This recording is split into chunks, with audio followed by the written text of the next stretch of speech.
Welcome everyone to another episode of Bruvcast. I'm Raj. Mick is out this week, so I've roped in a friend who I met many years ago now, back when I was doing improv. I want to give a good welcome to Anu. Welcome, Anu, to the pod. Cheers! Thanks very much, Raj, my friend.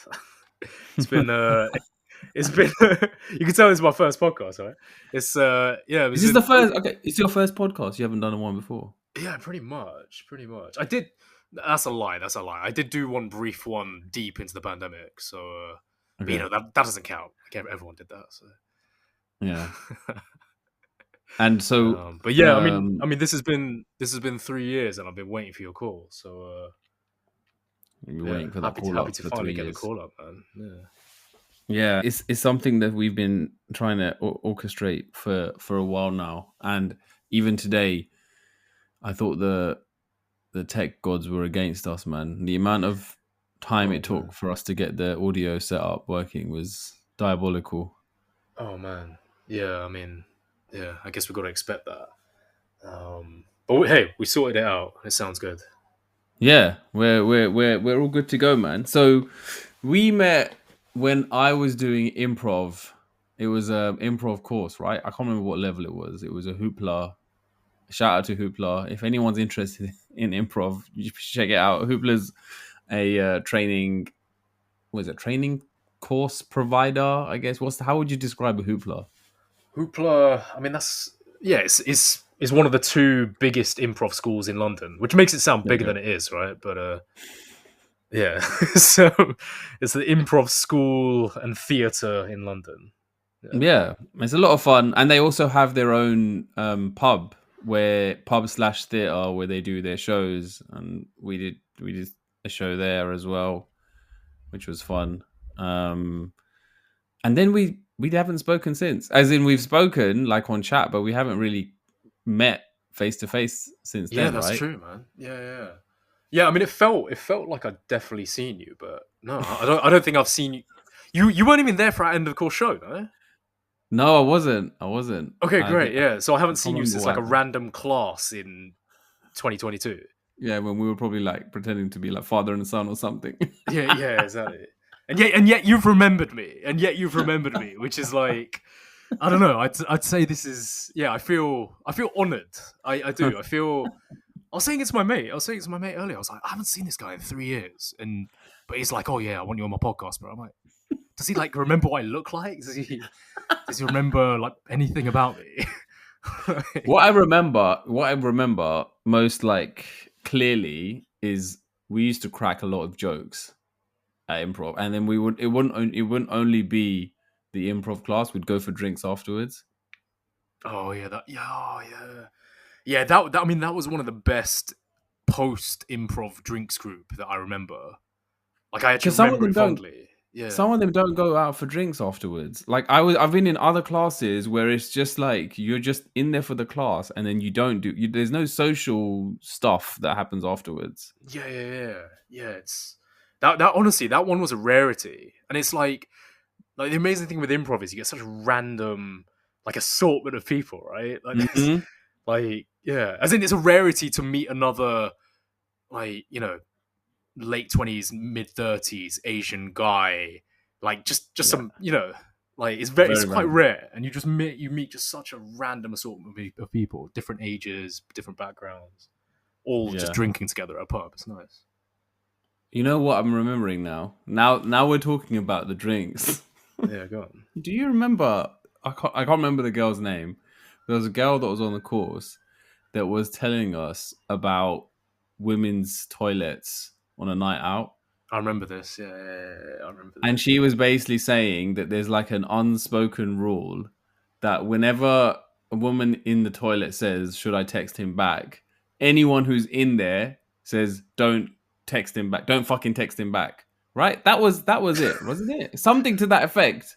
Bro, I remember it so vividly because I don't know if it was just me, because I'm obviously like, I don't know, it's sometimes surprised myself, but I think it was you as well. Like we were both just like, what? It was just like it was a profound moment of realizing there was a certain part of the world that we just weren't privy to, And I'm still not sure. Was she chatting shit, or was it true?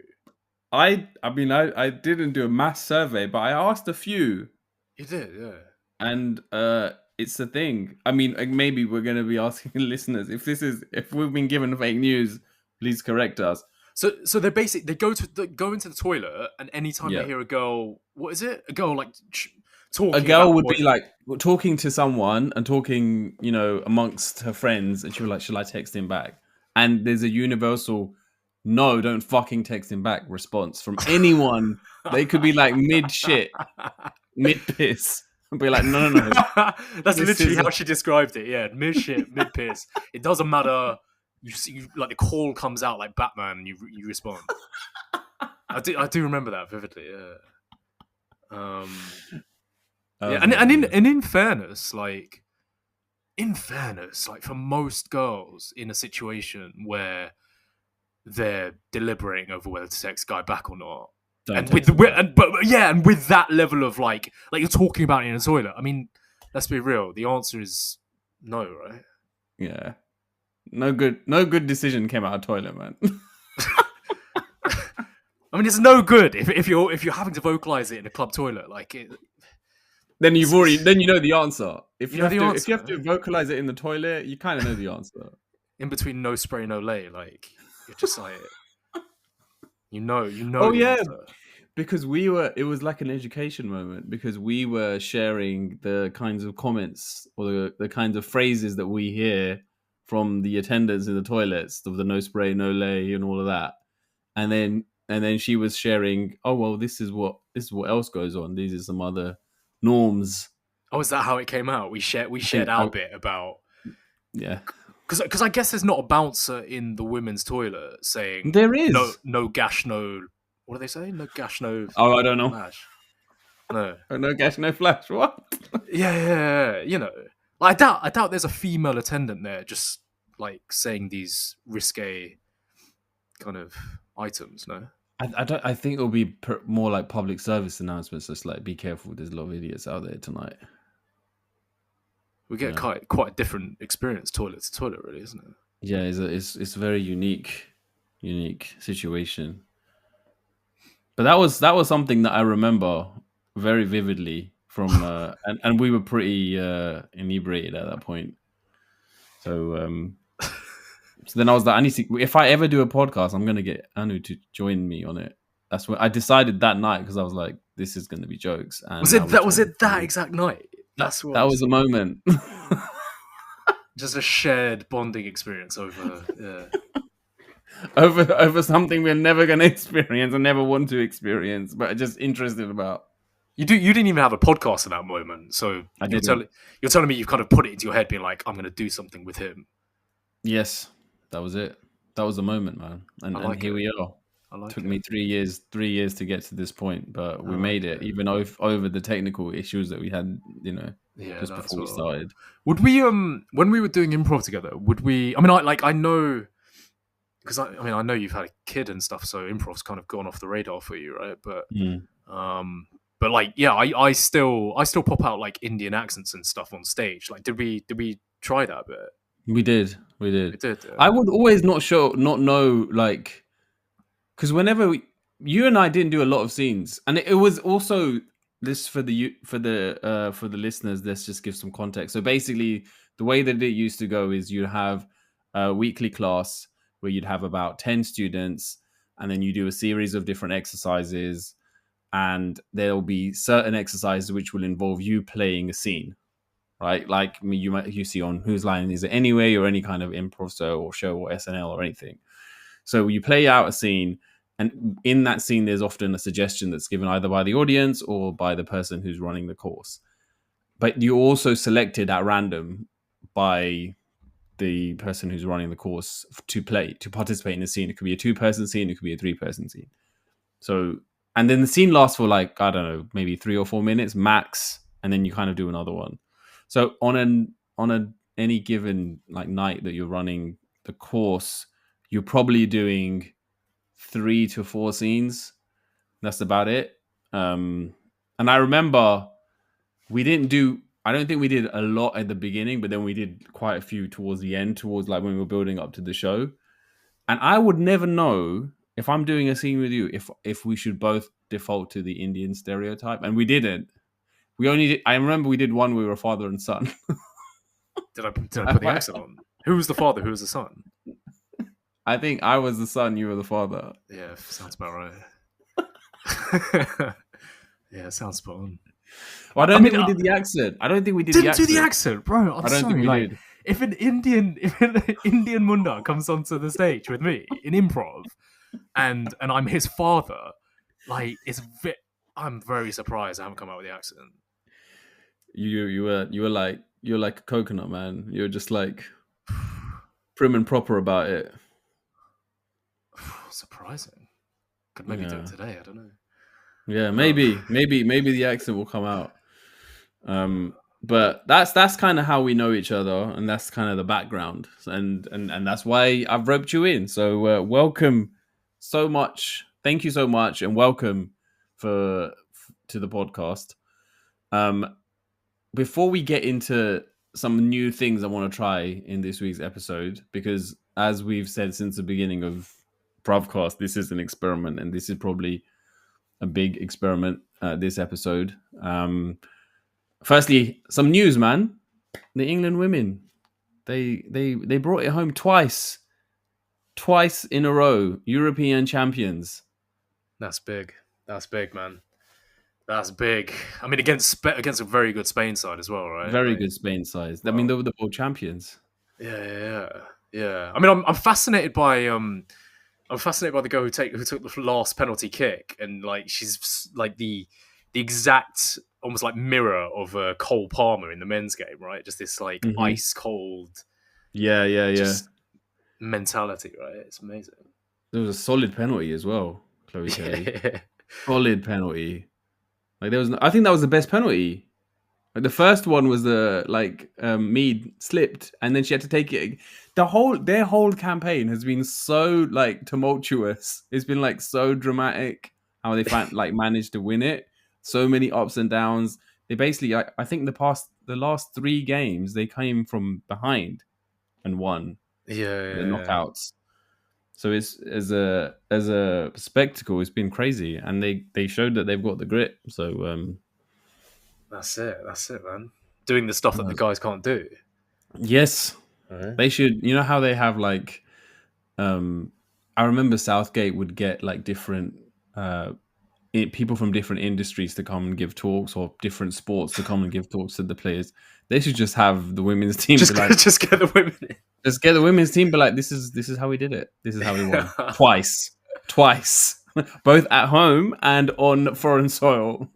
That's it.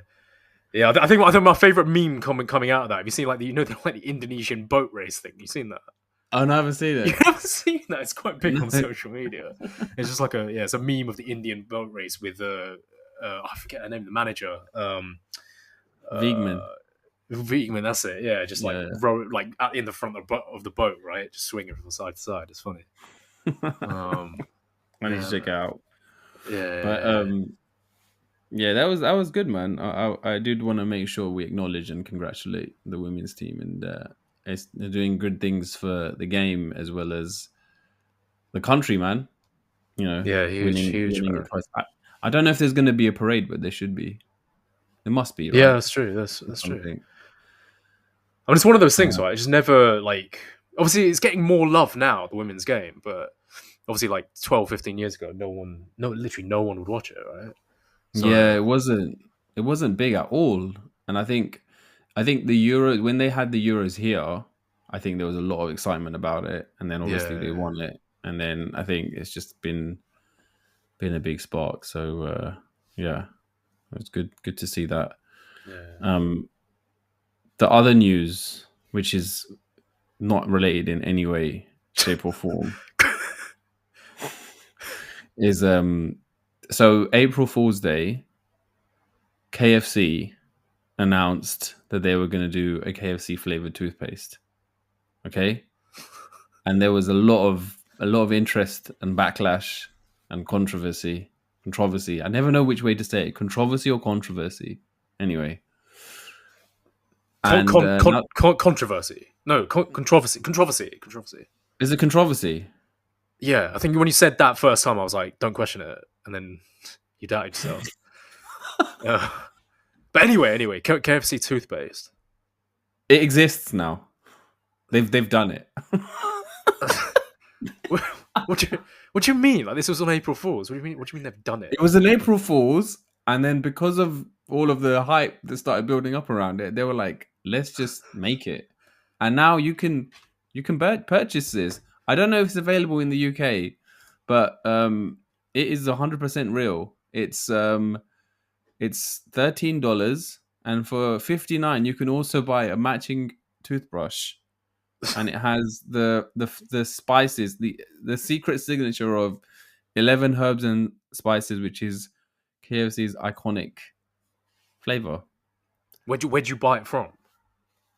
I mean, I guess you can buy it from like a Walmart in the US and put that on your toothpaste and shove it in your mouth first thing in the morning. I mean, what? I mean, to be fair, KFC toothpaste. I mean, in a way, I'm kind of surprised KFC is still doing as well as it is. You know, like I don't know about Why? you, like I think this is a thing, right? Like I've got memories from KFC in the 90s, and you're like 7 years old, and you get taken out to KFC, and it's like chicken. You just never taste anything like it, man. It's you know what I mean, like and it's not oily. It's just real. It's just the real Mm-hmm. deal, man. And whereas you go now, you order a KFC, and it's always better.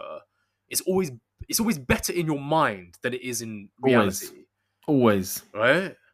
Yeah, Like always. you don't get that with a Nando's. With a Nando's in your mind, you go, it's gonna be good. I have it. It's as good as it says it was. It's true. With KFC, Facts. you have it, and afterwards, you're like, I would like to take that back. I would like someone to come into my Undo. stomach. Yeah, you Yeah, want to undo it. open up my stomach, take it back out, please, and even give me a refund because, like, my mind was fooling me. My mind was like playing tricks on me. But do you think that's because we're older and our bodies are just like more like they struggle more with heavy oily food, or do you think that they've just paid less attention to the flavors and the quality's gone down? I mean, there's got to be a quality issue, isn't it? Like a little bit like how when you open up like crisps and stuff these days, you get like 3 crisps in there. It's like quality, things. Yeah, it's There's true. obviously a bit of nostalgia behind it. Like I feel it all kind of runs with it, isn't it? It's like Oasis, Spice Girls.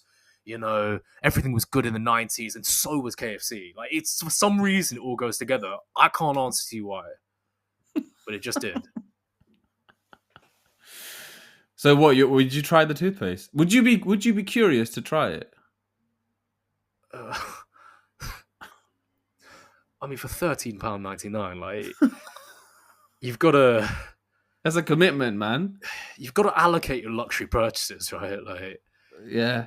And I'd then be if you're gonna buy it, you can't just you'd have to use it for a solid.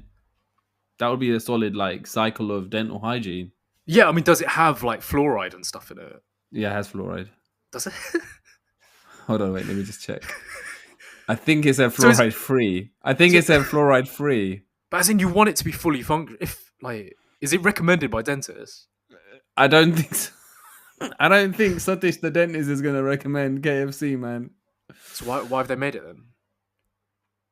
I think it's just to get hype. I mean, Just get it's working. Like we're talking about KFC, and it is it's surprisingly accurate according to people who have tried it. I'll be honest, bro. We've been talking about KFC for the last 3 minutes. I haven't had any dinner, so I'm yeah. Again, like my mind's playing tricks on me, right? It's going, Don't do look, it, man. Don't do so it. Don't good. do it to yourself. You're gonna regret it. You'll regret it after the first bite. You never And then regret you it after the first bite. You finish it off. No, I regret it after the first or the second bite, but then I'm like, I can't. I'm still hungry. I don't regret it enough to put it down. Yeah. I mean, you've bought it now, right? A bit like buying a Yeah, you bought it. £30.99 toothpaste. You've got to get to the end of it. You have to make it through. But I did want to just call that out, and yeah, curious. What toothpaste do you use then? What's your brand? Do you have a do you know your brand? Oh yeah. Like yeah, I'm a guy who like once he knows what he likes, he just sticks to it. You know. So what's your brand then? You know the not the like standard Colgate, but it's like in like the sparkly like red advanced range. Well, you sound like you've been like sold it, man. I mean, look, it's whitening, man. You got to get on the whitening. Like we're in our 30s, man. Like this, you know. So Is I it the got one with yeah, the baking soda? The baking soda one? yeah, not baking soda. It's like the sparkly red one. That's it. It's called Colgate Optic, and it comes out blue. It's definitely blue. Yeah, Okay. And this is yeah. like you don't want to change now. You're kind of like Oh no, no, no, fixed. no! Like you're fixed. Yeah, When fixed. we were growing up, we would always use McLean's. I don't know if they have that anymore. I But haven't I think seen we would have McLean's because it was probably the cheapest one that you could get. Because McLean's. I haven't seen that for ages, it man. didn't say it had any fancy stuff. It just said McLean's toothpaste and it was white. And I I remember do remember it. I would go to like my cousins' houses to stay and stuff, and they'd have Aquafresh, and Aquafresh was revolutionary because it would not only have like one color, it would be three. There'd be red, there'd be blue, and there'd be white. And I'd be like, damn. And it would always taste better. And I'd come home and it'd be like McLean's, and you'd never get anything different.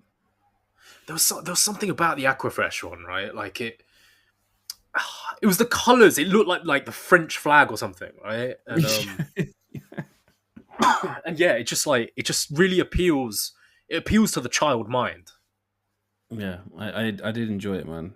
I did enjoy it. But if any of our listeners have tried this KFC toothpaste or are interested, please go to the US, or maybe if you are a US listener, go to your local store, whether it's a Walmart, Walgreens, Target. I'm sure it's available everywhere. Let us know what you think, and or ship us a tube, not a tub. Ship us a tube, and we'll try it ourselves. But yeah, that was the first round of news that I wanted to cover. And then I also wanted to talk to you about just improv, because I know that our usual format for Bruvcast and our episodes is we have like this tagline: share the struggle, find the funny. And this is often you just talking about like a struggle that you have, a struggle that you share, and then we find the funny from it. But for this week, because you are an improv extraordinaire, I was thinking maybe we should try some improv games. Unless as a result of us having this conversation, you've remembered a struggle or something that irritates you or annoys you about your current situation or previous situation. I'm now putting you on the spot. Yeah, you definitely put me on the spot there. Dear, struggle. What was the last thing that annoyed you, man? What was the last time you're like, for fuck's sake, man? Last thing that annoyed me. No. there is one, and like, you know, at work, it does rile me up like more than it should. All right, go on. Um, you know, at work, like, I mean, these days we're all on Teams and Microsoft Teams and various chat functions and stuff, right? And anyway, like someone gets in touch with you, and they get in touch with you, and they just say, "Hi, Anupam." And that's it. Nothing. On chat, yeah? On chat. And I've got to be honest, this does annoy me. They come in, I might know them, I might not, I don't know. It doesn't matter, yeah. They go, "Hi, Anupam." And quite honestly, I'm sat there, I look at the message, and I go, "What do you want? What do you want? What do you want from me? Do you put a Just say question mark? what you want." Huh? Sorry, man. What? Do you Sorry. put a question mark? What did they? No, I don't necessarily say that back to them. I'm not rude, bro. Okay, no, but I understood that's what you feel. But do you give them any response, or do you just wait for them to say they say hi Anupam, that's it, and then do you wait until they respond, or do you prompt them, be like, yes, All go right, look. ahead? So, all right, let's be real. So, if I need something from them, if they're like someone that I do need something from, slash, like, I guess if they're, I guess if they're particularly senior, maybe like you'll let it down a bit. But yeah, if I need something from them, I'll try and engage. But there's been people who come for me. I don't need nothing from them. I don't know what they want. They go high on the palm, and the last time it happened, someone, I don't know, they wanted me on their project or something. I don't know. They go high on the palm, and I was like, you know what? I'm just gonna leave it.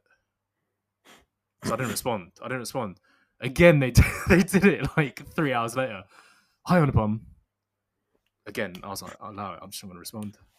So wait, hold on. They don't give you nothing else. They just say the same. They just said hi. That's it. Yeah, like no, just it doesn't work like that on chat. Like this is not It doesn't work like that in real life. It doesn't work like that in real life. No, I mean in real life it kind of does because you're physically there in front of someone. It's like hi, but oh hey, how you doing? Oh, here it's like no, why are you trying to beg a response from me? Just tell me what you want and I'll respond. But okay, so this is the thing. Are you telling me you've never had this happen? I've been on the other side of I've done that to people, but I've done it. You know, so listen, look, I've done it to people. Okay. But no, look, I've done it to people. But when I do this it, better be good. Your reasoning better be good. I do it to people, but there's within seconds there's a follow up of what my actual message is. So it'll be like, "Hi, Anupam, this is the thing that I'm working on. Can you help me with this?" Right? But my normal, like sometimes because I have a tendency to just want to get the information, I will start with the hi, right? But when I'm thinking about it and I'm being thoughtful, it will be hi, name, and then what my question is. And I'm not expecting, an instant response. If I'm not expecting an instant, I'll be like, oh, hey, this is something else. I didn't want to email you. I need you. Maybe I need something more like urgently or whatever. That would be the way that I would do it. But I wouldn't just be like hi and then just like not and just air after that. That's just dead.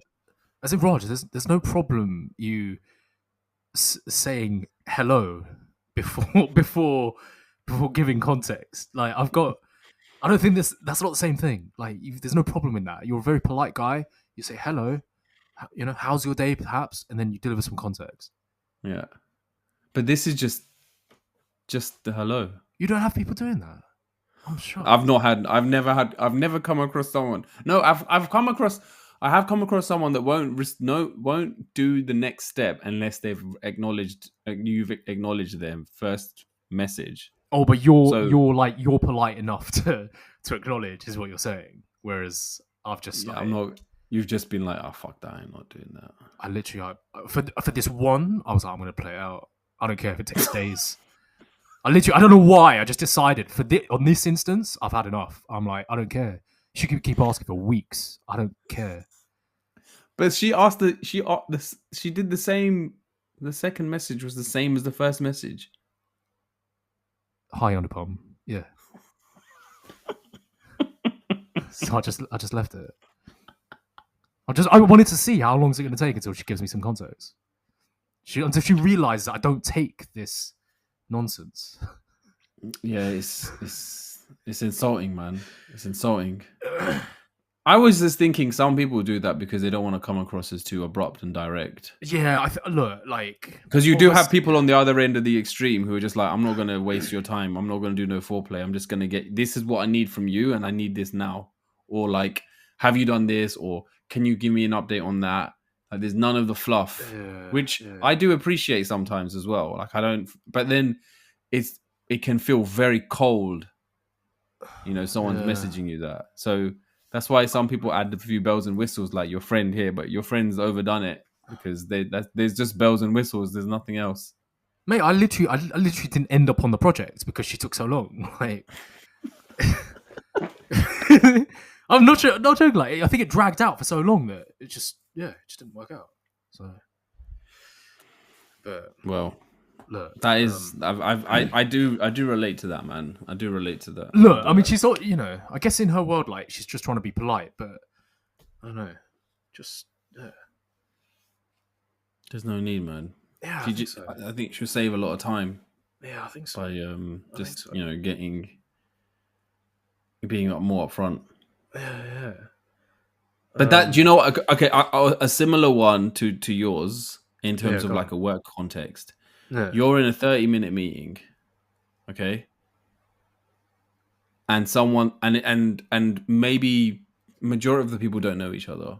30-minute meeting though, okay, Yeah. and there's 10 people on the meeting, and someone says, "Should we do a quick round of intros?" Phew, that's a long. Yeah. I fucking hate that. Oh, you don't. That riles me up. Like that to me is like, well, that's 10 minutes gone of this meeting. Oh. Everyone's just gonna go and say, "Hi, I did this in my spare time, and I like playing tennis." I don't care. I don't care. I don't know. I'm not here for knowing about your hobbies, man. I'm here. It's a business. There's business talk right here. I think this is also like I think that particular thing at work, it's quite famed for being quite an anxiety provoking kind of moment as well. Like a lot of Yeah. people, like I mean, probably myself included. I sit there and I'm just like, What do you do? just like, there's all this pressure, like because it's going round in a circle and you're just going one by one. It feels like you're in the firing squad. Do you know what I mean? Like it's like what's my favorite thing? Oh, what's my like my fun fact? It's like One fun fact. It's a fun fact, and it's got to be fun enough that like people appreciate it, but not so fun Generic. that, you get like escorted out of the office. Like it's just so much pressure, right? It's so much pressure. I have and even when the stakes are low, where it's just like introduce yourself and what team you're on. Even that sometimes my head my head just goes wonky. I'm like, oh, should I say I'm on this team? How should I explain it? Let me see what the others say. You end up going too far back. You're like, yeah, so I went to school in Buckinghamshire and then studied maths at uni and then like I worked for a startup at one point. That didn't work out. But, anyway, that was like 12 years ago. And it's just like, oh wait, the meeting's done. It's not about that. But that's definitely for me. That one is the intros bit.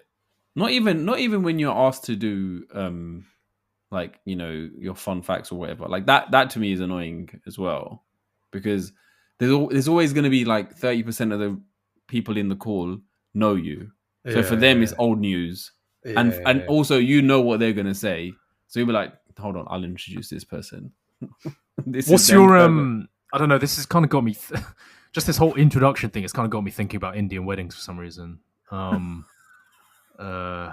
don't know. I mean, I guess for any single Indian man, like you do think about Indian weddings maybe like once every 3 days. So,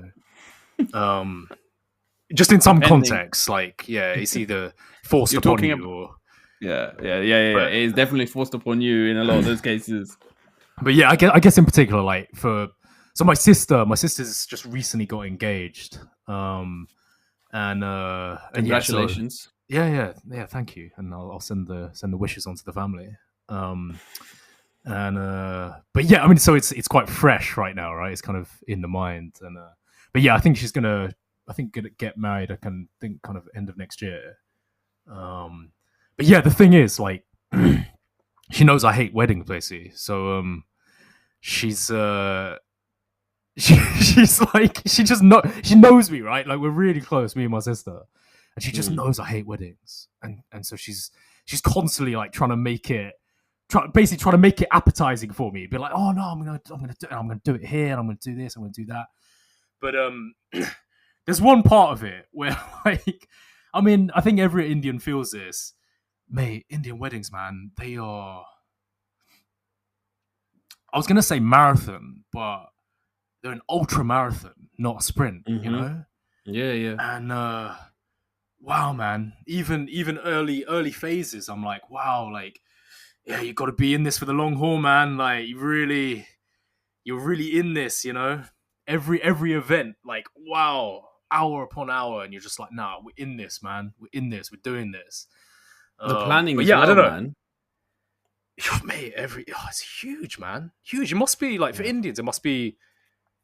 I feel it must be the hugest weddings that you get, right? Like I don't think it's comparable to anything else. But I don't think. Yeah, I mean, culturally, I don't think. I guess there are some cultures that is probably a little bit similar, but I think the scale of because Indian weddings is also about like showing off and like keeping up appearances oh mate, as yeah, much as it is anything else. So that just adds another dimension to it. Let's make it bigger than like the other person's wedding, or yeah, and then man. you're wanting to invite everyone and respond and all of that. So how did introductions get you thinking about India? Is it because did your brother-in-law introduce himself? Did you make him introduce himself and give you a fun fact? No, I think it's this. I think it's this. Like there's nothing like being at an Indian wedding and going around the introductions, right? Like Oh, I see. the Oh, yeah, uncles, the yeah, yeah, aunties. I don't know. I yeah, was just yeah. thinking of introduction Yeah. I'm Govind. immediately, I'm a accountant. I work just bro. here. Like, I've been here for 3 years now. bro, This as is in my like, This is my daughter. bro, it's bio data, man. Like you're going around like a walking bio data set. Like, you're like a walking Wikipedia entry. But not, I think when I've been to weddings where I don't know that many people, I normally get put on the table with other people that don't know that many people. So it's nice that you can kind of like just form a little group. Because the worst situation is if you end up on a table and everyone knows everyone else, and then you're just kind of like the sore thumb, just hanging on the outside, just like that's awkward. Oh, And that's then everyone true. has their inside jokes. I haven't. I've more times I've been in the situation where I'm like me and whoever else is there, um, kind of like they all don't know enough people, so you Yeah, just kind yeah, of yeah. band together. And then your wedding, because you're married to a Punjabi, no? Yeah, yeah, yeah. So yours, would you say like your festivities, was it like Gujarati, Punjabi? Was it like a real blend and stuff? Well, it was a COVID wedding, so Oh yeah. the wedding itself happened in the US, and my parents weren't able to go there. My family wasn't able to go there. My friends weren't able to be. I had one friend who happened to be in the US during the pandemic who was there, and then it was just me rocking up with all of my wife's family. Oh seriously? What Yeah, year yeah. was this? 2021.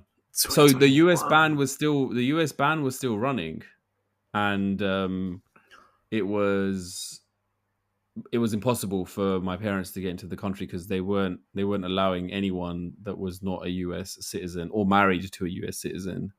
And the Whoa. only reason I got into the country was because me and Guggen could come into the UK. So me and her flew to Gibraltar and did like a shotgun wedding.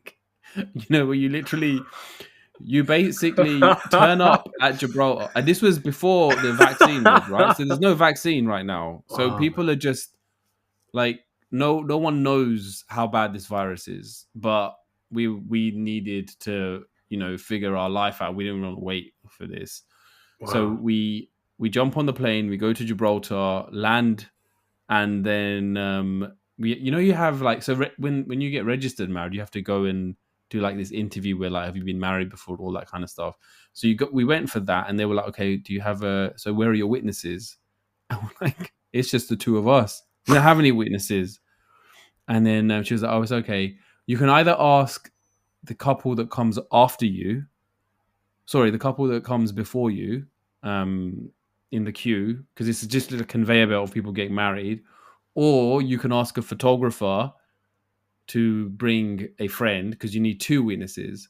So then we hired a photographer to take pictures, and that person brought a friend who was then our witness. So our wedding certificate has two random people signed it like they are best friends from back in the day. And that got me into the US. that's It's that's ridiculous. madness. That's ridiculous, isn't it? Like I'm sure from a legal perspective, like I don't know. You'd expect there to be more control over that, but you're just like, nah, you're the photographer. No, Come do it. you come do it. Just sign it. It's I just don't a even. it's just Yeah, a signature. I don't know you. yeah. You don't need to know my character. You don't even know. You don't need to know if I've been married before. Just sign this paper. You don't even know if I'm married now. Like, Yeah, exactly. Exactly. So yeah, it was mad, man. It was mad. wow, man. I mean, And in the we got married in the Gurdwara, and yeah. just before uh just before that, like that was all taking place. I think like the build up to the wedding itself, like to 2 to 3 weeks. One of Gagan's cousins was telling me a story about a groom, because you have to, so in the Gurdwara you sit down the entire time, right? It's not like a Hindu ceremony where you're sitting on a chair. Gurdwara, you're sitting on the floor. So you need to be able to sit cross-legged for at least about an hour, right? And this can be hard if you're not practicing doing it. And she was telling me the story of this groom who could not get up because he'd sat, like he couldn't get up. His legs had fallen asleep, and like he was just really struggling. And I was like, there is no way in hell that is going to be me. So, you know what I was doing? The build up to the wedding, I was doing so much yoga. I was practicing. You're doing yoga. I was taking my meetings sitting cross-legged, man. The camera would be like, "Why are you so low, Raj?" It's okay. I was practicing. I needed my hip flexors to be on point, man. Oh my god! I mean, did it help? It did help. I survived the entire time completely cross-legged, and I was fine. And then you know when they were like, "Get up," I sprung up like I was Batman, like I was ready to go. I jumped. I've done it. Yeah. Oh my god! I mean, in fairness, like when that does happen, and you get like the dead leg feeling, it happens in the weirdest places, right? Like you're at work, in fact, yeah, sometimes you're at work. You're at work and you're doing like that cross-legged thing, one leg over the other, you know. And mate, like you finish an hour and a half meeting. Everyone's like, "Oh, okay, that was a great meeting." You're trying to like, I'm just gonna sit here for a bit. Like, the circulation come back to my. But it's weird, right? Like when you try and do it, you're like literally hobbling off and like, you like might fall over. It's ridiculous. I've definitely experienced that. Yeah, man. So yeah, that's my wedding related story. Do you want to try some improv? Should we try some? Okay. Why not? Well, you haven't done it for a while, no? I haven't done it for a while, so this could go completely, tits up. But just remember, like, okay. What's the golden? Well, tell me the golden rules, so the audience knows. Come on, let's hear it. So I mean, improv on stage, like two people are getting up on stage, they're doing a scene together, and it's completely made up on the spot. It's completely spontaneous. You'll start from a suggestion. But yeah, after that, you're just making stuff up, right?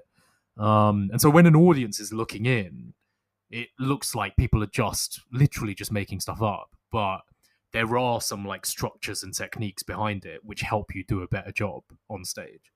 And yeah, like I've found over the years, like there's just a few simple things. It's not even like crazy advanced techniques. There's a few simple things that just helps this always go better. And yeah, so I'd say the two things. No, I'd say three things. I'd say there's three things that make this go better. The first one is yes and, which means that when if I say something and then Raj responds back to me, right? So I say, "Oh, hi Raj, I'm a doctor and I'm your doctor," and Raj says, hello doctor. The yes and is me basically taking whatever Raj has said to me and building on top of it. So yes and, because it's very natural within like our own daily lives to always go no but, right? Mm-hmm. Like in corporate situations or whatever, we're just like, oh no but what, no but what about. It's very easy to be negative. So yes and, number one. Number two is who, what, where. So define very quickly between us both, as quickly as you can, define who you are, like what your name is, like who you are to each other, where you are, and what you're doing, like what the context is. So just nail that one. And then number 3, make it about each other. Like make it about the relationship rather than what you're doing. There's a lot of scenes like you end up going on stage and you're kind of like, I don't know, you're like gardening or something, and it all just becomes about the gardening rather than being about each other. So yeah, I'd say those are my like golden 3 rules for improv. Those are brilliant. Those are yeah. That is those are. I would say mine would be those 3 as well. Definitely the yes and is basically that you can't do improv without yes and, like that's the foundation. The relation, the relationships one was something that I really honed on the course that we did, because I think I that's when I really learned how powerful that like nugget is and how much it grounds the scene. All right. So I was thinking we'll just do new choice. New choice. Yeah, okay. Yeah, go for it. Yeah. Okay, so the way this works is there'll be a random word, we'll do a scene, but then at any moment in the scene, I will say new choice, and then you need to give me a new choice, and then the scene continues. And then the power goes to you, and then you do the same to me. Cool. Yeah. You do it that way, right? As, You as have in the as in option. let's just we can call new choice on each other at any point during Yeah. the scene. Yeah. Let's do that way. Cool. Okay. And you start this off. I'll follow on. Okay.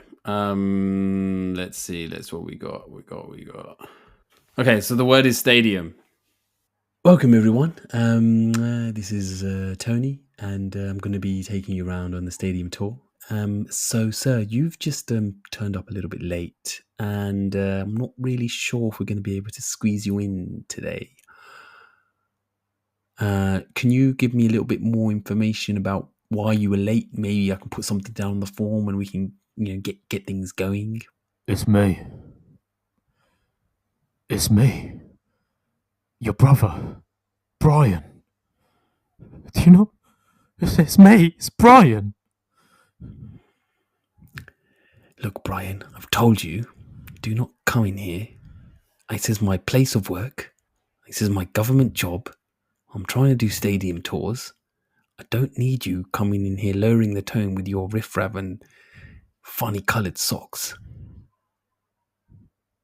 Look, I've come here. I've come here to tell you. New choice. I've come here to look after you. New choice. I've come here to punch you in the face. New choice. I've come here to introduce you to my wife, Barbara. Barbara? I didn't know you went off to Barbara. Well, I haven't seen you in 10 years, Brian. Of course you haven't seen anything in my life, Brian. You haven't seen my kids, Lewis and Pat. I just haven't seen you in a long time, Brian. So I thought I'd come here to your place of work, introduce you to my wife. What you been up to, Brian? I've just been doing these stadium tours, and I don't need you to be here ruining it for me, because we all know what happens. Look, Brian, that was a small mistake, but you were always the joy of our family. You were the clever one. You always said you were going to become prime minister one day, and you were going to tour the world and meet Trump and Modi and all them lot. What's happened? Well, I met them, and I realised politics isn't all what it's cracked up to be.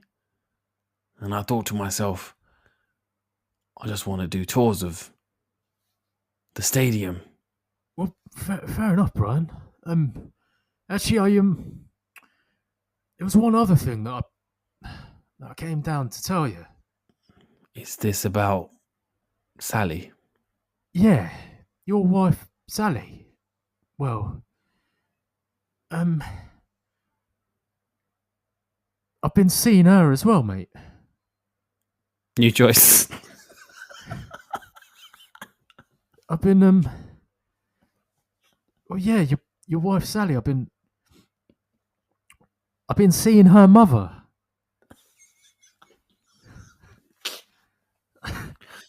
What? But you just came here to talk to me about Barbara.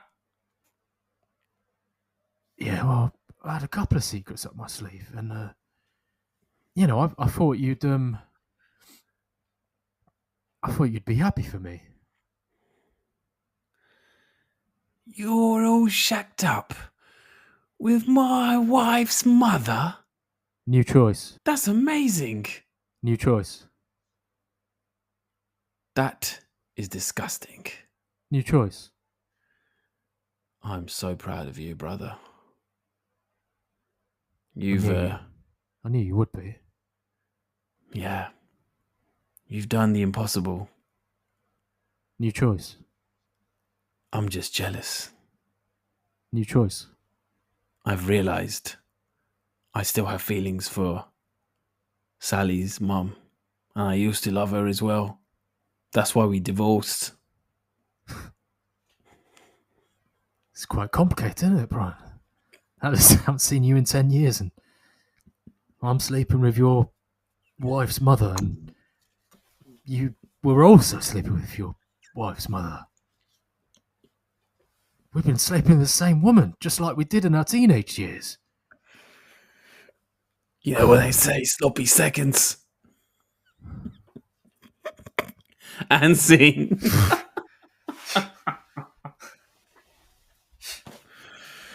Oh my god. Number 4, a very classic improv tactic, is to just say you're sleeping with their mother. If in doubt. If in doubt, go for the mother. Just turn it full EastEnders, yeah. That basically just turn it to EastEnders. Cool.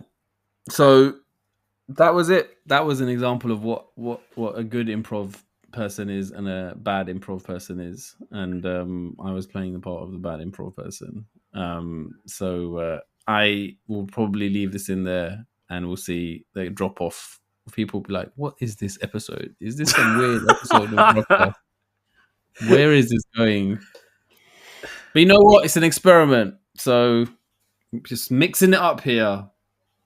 I think that's us for time, though, man.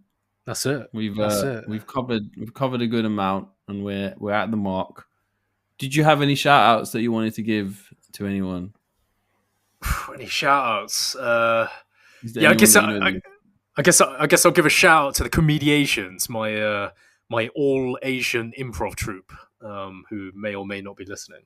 But yeah, I did my first improv show with them in about a year on the weekend. So nice. Yeah, so I'm pretty fresh, but fair enough. You've been 3 years, Raj. So we need to get you back into it. I need to get back into it. Yeah, shout out to Comedians. Is there any upcoming shows that you're going to be in that you want to plug? Or yeah, Comediations, they've got their monthly show I think it's in a couple of weeks' time. I'm not going to be in that one. I'm going to be away, but I'll be back for the Comediations show in September. So mid-September, I think. Cool. So please do check it out if you're interested in seeing improv live on stage. I promise it's a lot better than a retired improv person like me trying to, sell you on it. But yeah, it's a lot of fun and really, really fun to watch it live. So definitely check them out. And that is us for time. Thank you so much, Anu, for jumping on. Such a great episode. We covered a bunch of different things. I had fun. I don't know about you, but I thought it was there was some unexpected topics that I didn't expect I was gonna cover, but it was fun for sure. Unexpected, man. Yeah, I had fun. Cheers for having me on, bro. Cool. All right, we'll see you same time next week. Share the struggle, find the funny, and see you later, people. Bye.